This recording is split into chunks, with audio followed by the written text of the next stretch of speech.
इस शुभ अवसर पर आप चूंकि लंबे समय से शिक्षा से भी जुड़े हुए हैं, इसलिए पधारे और अपना पाठ्य प्रदान करें। श्रीमान जगदीश जी।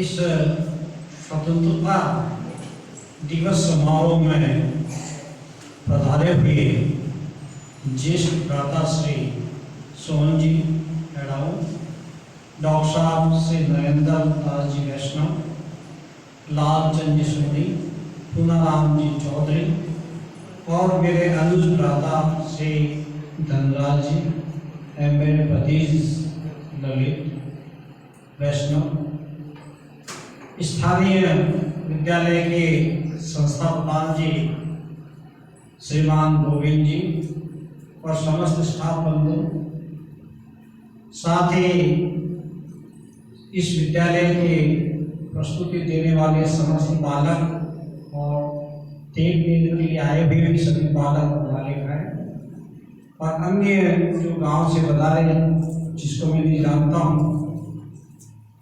तो आज का जो स्वतंत्रता दिवस जो है इसलिए नहीं मनाया जाता कि एक तो वे आज आनंद आएगा, इसलिए भी नहीं मनाया जाता कि आज अवकाश का आनंद ले रहे हैं और समय पास कर रहे हैं।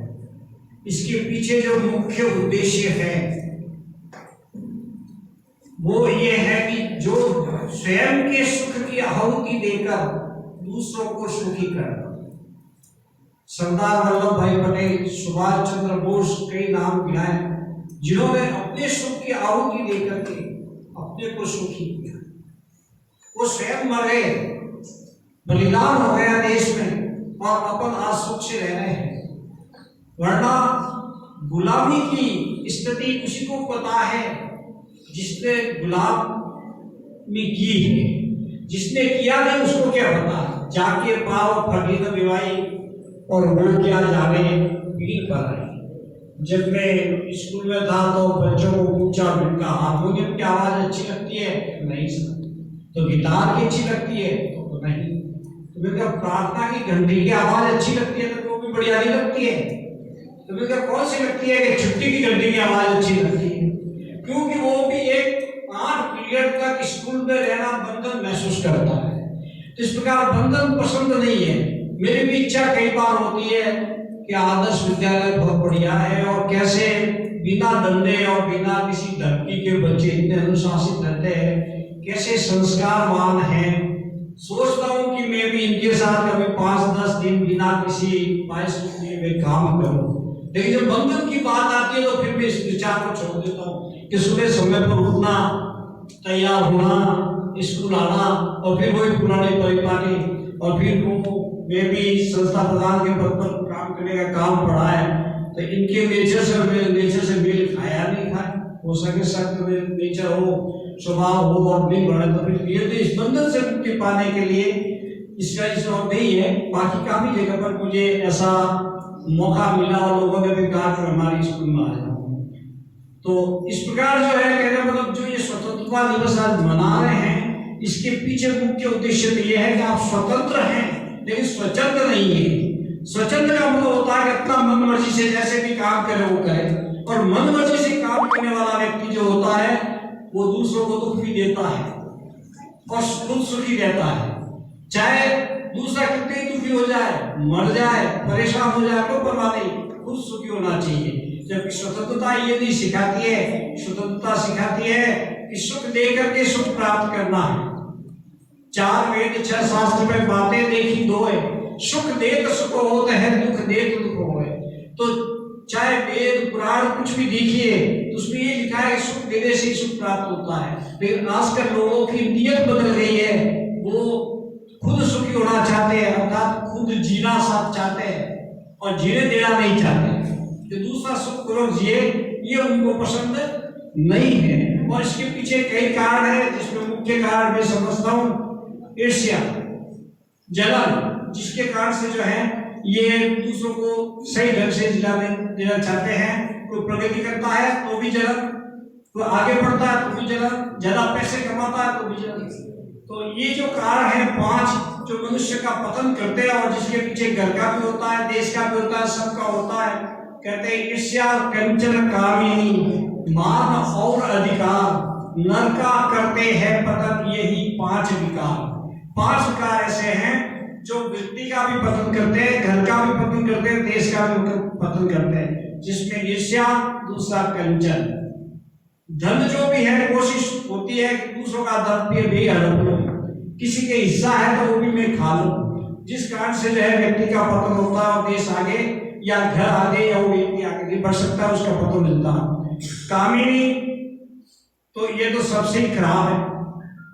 और ईर्ष्या, कंचन, कामिनी, मान और अधिकार, व्यक्ति चाहता है कि मुझे सम्मान मिलना चाहिए। आज की तारीख में वही व्यक्ति दुखी है जो सम्मान की इच्छा रखता है, जो धन की इच्छा रखता है और जो पुत्र की लालसा रखता है। यदि ये तीनों व्यक्ति छोड़ दे तो आज भी वो सुखी है। तो मान और अधिकार, और दूसरी बात वो अधिकार तो समझता है, कर्तव्य नहीं समझता है। एक छोटी सी बात बता रहा हूं कि एक सेठ जी थे, उनके 2 लड़के थे।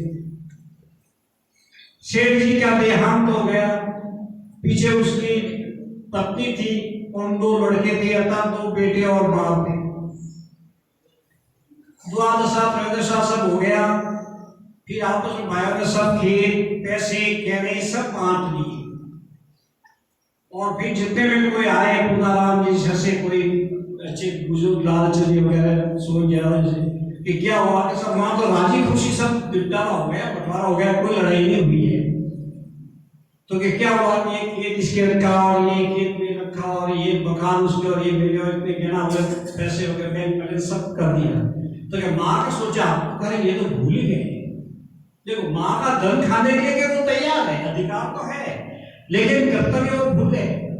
तो क्या ठीक साहब माँ का भी कर देते कि 15 दिन तो तेरे यार, 15 दिन उनके यार रहेंगे।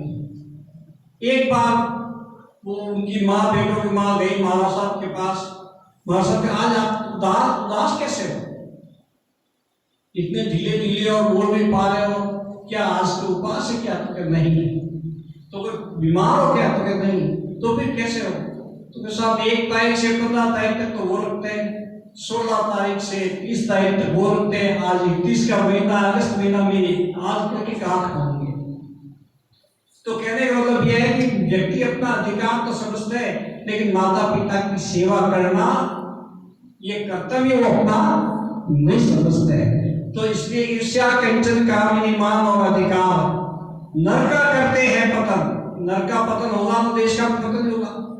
नर का करते हैं पतन, यही 5 विकार। ये 5 विकार ऐसे हैं जिसके कारण से देश का, व्यक्ति का, घर का, सबका पतन होता है। और जो व्यक्ति इन 5 विकारों को निकाल देगा, कभी उसका पतन नहीं होगा, न उस पर बेईमानी आएगी, न कोई बात करो नहीं उसका गुणगान जिसने बेच दिया ईमान।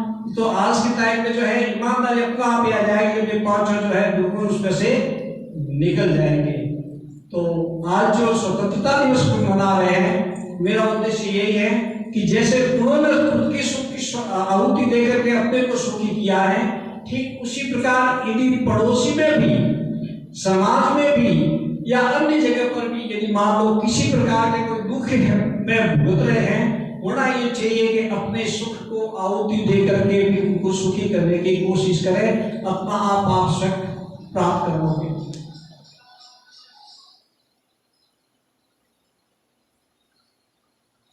अपना आप ही जो है सुखी हो जाएंगे। और वरना देश भी पीछे रहेगा। जब किसी व्यक्ति खुद पीछे रहेगा तो निश्चित रूप से उसका घर पीछे रहेगा, घर पीछे रहेगा, समाज रहेगा, समाज रहेगा तो देश भी पीछे रहेगा। मैं आज जो है गोविंद जी ने मुझे यहाँ बुलाया है और सम्मान दिया है, इसके लिए मैं आपका बहुत बहुत आभारी हूँ। और जहाँ तक बात विद्यालय की है, संस्कारवान विद्यालय है और संस्कार बच्चों को होना बहुत ही जरूरी है। मुंबई के अंतर्गत टाटा हॉस्पिटल नाम सुना होगा, तो वहाँ जो हार्ट का जो है डॉक्टर है, वहाँ ऑपरेशन करता है, उनके कमरे में लिखा हुआ है जो मैंने पढ़ा कि संस्कार होते तो पुलिस थाने की जरूरत नहीं होती। यदि जो माता पिता अपने बच्चों को संस्कार देते हैं तो वहां पे तो चोरियां होगी नहीं, पुलिस थाने की जरूरत नहीं होगी। तो संस्कार होते तो पुलिस थानों की जरूरत नहीं होती, और परमार्थ के लिए धन खर्च करते तो चोरों की जरूरत नहीं होती। संचय करके रखते हैं, तब सोचते हैं कि तब ये धन खर्च कर रहा है, तो फिर चोर अपना मौका देखते हैं। तो यदि मान लो संस्कार होते तो थाना में जरूरत होती, और परमार्थ के लिए भी धन खर्च करते तो चोरों की जरूरत होती, और दिल खोल करके काम करते तो उसके आंतरिक की बीमारी नहीं होती और उसको औजारों की जरूरत होती। इसलिए जो भी जहां भी काम करे वहां कंजूस काम करने की कंजूसाई नहीं करे, काम बिल्कुल दिल खोल करके करे, चाहे स्कूल में करे, चाहे घर में करे, चाहे भाई की शादी में करे, चाहे समाज में करे, चाहे देश में करे। वहां दिल खोल करके काम करोगे, कोई हृदय रोग नहीं होगा, वरना डॉक्टर को औजार खरीदने की जरूरत पड़ेगी। तो संस्कारवाद मैंने काफी स्कूलों का सुपरविजन करने का मौका मिला, लेकिन इस स्कूल का शायद सरकार नहीं देती है कि सुपरविजन करने के लिए भेजे। तो मुझे पता नहीं था कि इतनी बढ़िया स्कूल होती है दूसरी स्कूलों से, तो वैसे तो मौका नहीं मिला, लेकिन गोविंद जी ने मुझे मौका जो 2-3 बार दे दिया, और उसमें मैंने जरूर स्कूल का जो है सुपरविजन किया। तो वास्तव में बच्चों के सर्वांगीण विकास के लिए